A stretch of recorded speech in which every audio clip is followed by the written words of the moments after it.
4 नौजवान लड़के जिनको ये भी नहीं पता कि खाना किस तरह खाते हैं, वो आके किसी पे गोली चला देंगे। और जिस तरह की पुलिस ने कहानी करके बताया कि भाई अचानक से टोल पर उनको पता लग गया कि चंद्रशेखर आ रहे हैं, तो हम हमला कर देते हैं। तो हम उत्तर प्रदेश में रहते हैं, उत्तर प्रदेश की कानून व्यवस्था और उत्तर प्रदेश के सरकार के कार्य करने के तरीके और अपने राजनीतिक विरोधियों को निपटाने के तरीकों को भी हम लोग जानते हैं। अच्छा, वो ये नहीं कहा कि ये चंद्रशेखर के ही लोग थे। ये चंद्रशेखर जाति के एंगल पे मैं नहीं जाना चाहता।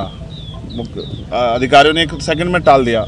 मुसलमान होता कोई गुजर जाट होता, तत्काल नाम लिख के चलाते। मुझे यूपी पुलिस की काबिलियत पे पहले से कभी शक नहीं था, लेकिन मेरा ये मानना है पुलिस सरकार की होती है और जो सरकार कहती है पुलिस उस हिसाब से काम करती है। जल्दबाजी में कुछ पुलिस की तरफ से इस तरह के बयान दिए गए जो मैं समझता हूँ कि जिनकी ज़रूरत नहीं थी। बिना जानकारी के, बिना ब्लास्टिंग रिपोर्ट के कह देना कि गोली जो है वो 315 बोर के कट्टे से चली और हमने कट्टे बरामद कर लिए। किसी को सीबीआई ईडी इनकम टैक्स से निपटा रहे हैं, किसी को मुकदमों से जेलों में ठूस के जबरन झूठे मुकदमे लगा के झूठे गवाह तैयार करके निपटा रहे हैं, और जो उनसे नहीं बचे हैं उनको गोली के जरिए जो है निपटाने काम कर रहे हैं। इसलिए मैं अभी जांच के कई तथ्य हैं और जांच लंबी चलने वाली। मुझे उम्मीद है कि पुलिस बिना किसी दबाव के निष्पक्ष जो है वो इन्वेस्टिगेशन करेगी और इसके पीछे कौन है, किसने किसके कहे पे, किसके इशारे पे किसने पैसा दिया, हथियार कहाँ से आए, ऑटोमेटिक पिस्टल्स कहाँ से वो बरामद हुई, कौन कौन इसके पीछे है, कौन मॉनिटर कर रहा था, कौन जो है रेकी कर रहा था, इन सब की जांच हो। इसलिए भी ज़रूरी है कि आज मेरे साथ है, कल किसी और के साथ ना हो, क्योंकि उत्तर प्रदेश में विपक्ष के लोग बड़ी मजबूती से जो है अपनी लड़ाई को लड़ रहे हैं। और ये तो उत्तर प्रदेश है, यहाँ तो चुनाव सजा होने के बाद पता लगता है कि डीएम साहब के दबाव में मुकदमे लिखा गया था, बाद में वादी मना कर देता, लेकिन तब तक बहुत कुछ बदल जाता तस्वीर। पुलिस के आज के खुलासे से आप संतुष्ट हैं या नहीं? मैंने कहा कि मैंने उनको पर्याप्त समय दिया कि वो अपनी कार्रवाई को, गिरफ्तारी की प्रक्रिया आगे बढ़ाए। तो गिरफ्तारी हुई है। मुझे नहीं लगता कि जिन्होंने इतना बड़ा हत्याकांड, तो पुलिस ने कहा ना, आपने सुना कि भाई वो हत्या करना चाहते थे, तो जो हत्या करना चाहता था उसके पीछे कोई बड़ा कारण हो, छोटा कारण नहीं हो, जिस तरह कारण को आप हवाला दे रहे हो। और मैं लोकतांत्रिक व्यवस्था में हूँ, संविधान को मानता हूँ। मैं जहाँ तक मैं मानता हूँ, मैंने किसी का बुरा नहीं किया। आप सब लोग जानते हैं, मैंने किसी को बुरा ना कहा ना किया। मैंने प्रयास किया कि जिसके भी साथ खड़ा हो पाऊँ, जिसकी भी मदद कर पाऊँ, जिसके भी आंसू पहुँच पाऊँ। और ये मैंने सीखा अपने जो सीनियर लोग हैं उनसे। आजम भाई उनमें से एक शख्सियत है जिनसे मैंने सीखा किस तरह से लड़ाई लड़ी जाती है कमज़ोरों की। तो मुझे लगता है कि अभी उनको जल्दबाजी ना करते हुए, माहौल शांत है, हम लोगों ने लोगों को शांत रखा है, हमने अपील की है। उस समय ईद का त्यौहार था, हमारे कंधों पर जिम्मेदारी थी, हमने लोगों से अपील की, लोगों ने हमारी बात को माना। तो वो जल्दबाजी ना करे, बिना ब्लास्टिंग रिपोर्ट के कह देना कि गोली कौन सी, हमें पता है गोली कौन सी है। तो जल्दबाजी ना करें, सारे जो जितने भी जो तथ्य हैं, जितने भी जो दिशाएं, उन पर सब पे काम करें। क्योंकि जहाँ तक हम जानते हैं कि हो सकता है किसने पैसा दे के कराया हो, क्योंकि वो तो नौजवान बच्चे, उनको इतनी जानकारी नहीं है, उनको ये भी एहसास नहीं था कि ये करने के बाद क्या होगा। तो इसलिए इससे बहुत बड़ा नुकसान हो सकता था प्रदेश स्तर पे भी और देश स्तर पे भी। इसलिए मैं प्रयास करूंगा कि सरकार के दबाव में जल्दबाजी ना करें और जिम्मेदारी से जांच को आगे बढ़ाएं और सभी तथ्यों पर जांच करें। और मुझे अभी भी पुलिस के कुछ अच्छे अधिकारी हैं, उनकी कार्यशैली भरोसा है कि वो सरकार के दबाव में काम नहीं करेंगे। और उम्मीद है कि फेयर जांच होगी और ये पता लगेगा इसके पीछे कौन है। और मैं चाहता हूं कि पुलिस को पर्याप्त समय मिले जिससे कि आसानी से वो अपने कार्य को आगे बढ़ा पाएँ। ये ना हो कि हम इसमें फंसे रहे, इसलिए हमने कार्रवाई को में ढिलाई बरत दी।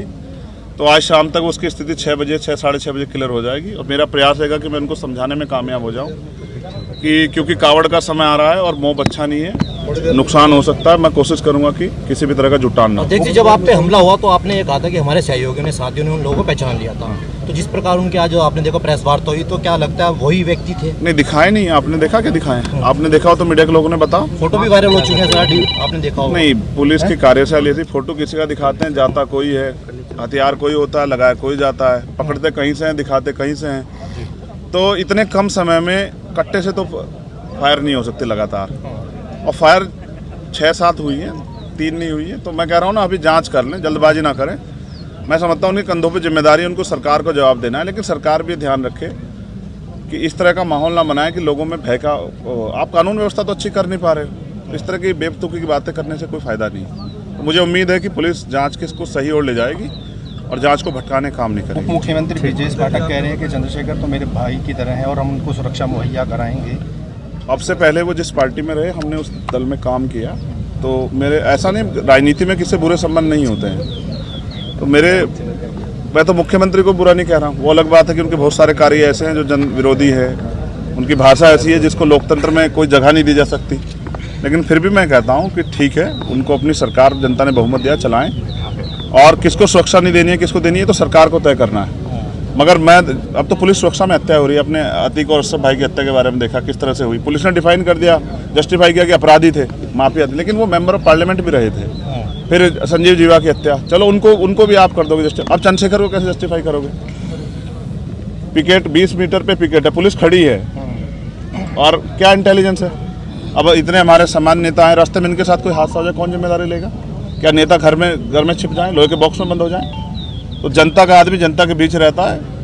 भविष्य में ऐसी घटनाएं हो सकती हैं। जब तक पूरी कलह नहीं खुलेगी, वो आखिरी जो उनका मास्टरमाइंड वो नहीं पकड़ा जाएगा, उसको नहीं सामने करेंगे, तब तक नहीं पता। जिसने फिरौती ले रखी है, मुझे ऐसा लगता है उसकी मालिक की बात पूरी कल फिर कब आएगा। तो मैं हर खतरे के लिए तैयार हूँ, लेकिन मैं भी जनता के बीच जैसे रुकूंगा नहीं, मैं जाऊँगा जनता। पुलिस कह रही है कि जो मोटो था इनका गोली चलाने का, वो ये था कि चंद्रशेखर जो देश के अंदर अपने बयान दे रहे हैं, हम उनसे आहत थे और हम लोगों को बड़ी तकलीफ हुई। मोटिव क्या था? यही बता रहे हैं कि उनसे हम लोग वो हो गए। ये तो उनका विचार है, मोटिव हत्या करना था ना, ये तो सत्य है ना।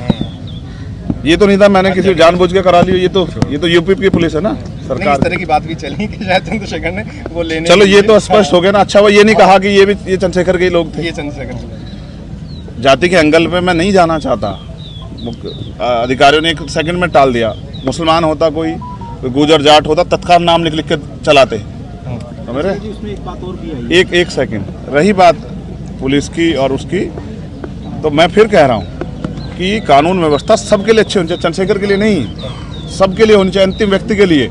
और वो माहौल नहीं दे पा रही सरकार, इसलिए मैंने मुख्यमंत्री का नहीं संभाल पा रहे तो दे दो इस्तीफा। आपके यहाँ भी अच्छे लोग हैं, उनको दे दो, वो चला लेंगे। ठीक है, मुख्यमंत्री जो भाषण देते हैं उनका असर होता है। कहो तुम थक गए हो, हैं सवाल इशारा कर रहा हूँ, बार रोक दो। हवा हो जा रही है बच्चे की। हवा टाइट हो रही है हमारी, हाथ आकड़ के बिल्कुल।